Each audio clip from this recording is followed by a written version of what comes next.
ఇక కాంగ్రెస్ ను కాదని శశి థరూర్కు పట్టం. అఖిలపక్షం బృందాల్లో ఒకదానికి నేతృత్వం. మోదీ సర్కార్ సంచలన నిర్ణయం. మండిపడ్డ కాంగ్రెస్ నేత జైరాం రమేష్. కాంగ్రెస్ లో ఉండడం వేరు, కాంగ్రెస్ తో ఉండడం వేరని వ్యాఖ్య. దౌత్య ప్రచారానికి ఎంపీలతో 7 బృందాలు. ఇండియా కూటమి నుంచి 3కి నేతృత్వం. ప్రపంచవ్యాప్తంగా పాక్ను ఎండగట్టడం లక్ష్యంగా. అయితే కేంద్ర ప్రభుత్వం ఏం చేసింది, 7 బృందాలను తయారు చేసి 7 బృందాలను ప్రపంచ దేశాలకు పంపి పాకిస్తాన్ చేస్తున్న అరాచకాలను ప్రపంచ దేశాలకు మీరు వివరించడం వాళ్ళకి తెలియదా? ఇవాళ అమెరికాలో ఉన్నటువంటి వ్యక్తితో ఇప్పుడు ఫోన్లో మాట్లాడవచ్చు, వీడియో కాల్లో, ఒకటే క్షణంలో. ప్రపంచం అంతా చూస్తూనే ఉంది పాకిస్తాన్ ఏం చేస్తూ ఉందో. ఈ పంపే ఉద్దేశం వెనకాల ఉన్నటువంటి ఉద్దేశాలు ఏందో ప్రజలకు తెలియాల్సినటువంటి అవసరం ఉంది.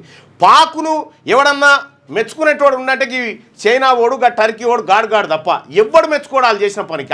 ఆఖరికి పాకిస్తాన్లో ఉన్న బలూచిస్తానే ఒప్పుకుంటలేదు ఇలా చర్యల్ని. పాకిస్తాన్లో ఉన్నటువంటి ప్రతిపక్ష నాయకుడే ఒప్పుకుంటలేడు. కాబట్టి సరే, దీని ద్వారా ఏం సాధించాలనుకుంది కేంద్ర ప్రభుత్వం అనేది మనకు ముందు శశి థరూర్ కొంచెం శశి థరూర్ కాంగ్రెస్ పార్టీ నేత, ఆయన మాజీ మంత్రి. ఆయన గతంలో కేరళకు నరేంద్ర మోడీ గారి పర్యటన సందర్భంగా ఎయిర్పోర్ట్లో ఆయనకు స్వాగతం పలకడానికి పోయినటువంటి సందర్భంలో ఆ love affection పెరిగినట్టుంది.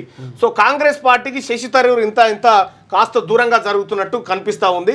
Congress versus Shashi Tharoor అనేటువంటి చర్చ నిన్న నేషనల్ మీడియాలో జోరుగా చర్చ సాగింది. ఇక దౌత్య ప్రచారానికి ఎంపీలతో 7 బృందాలు. ఇండియా కూటమి నుంచి 3కి నేతృత్వం. ప్రపంచవ్యాప్తంగా పాక్ను ఎండగట్టడం లక్ష్యం.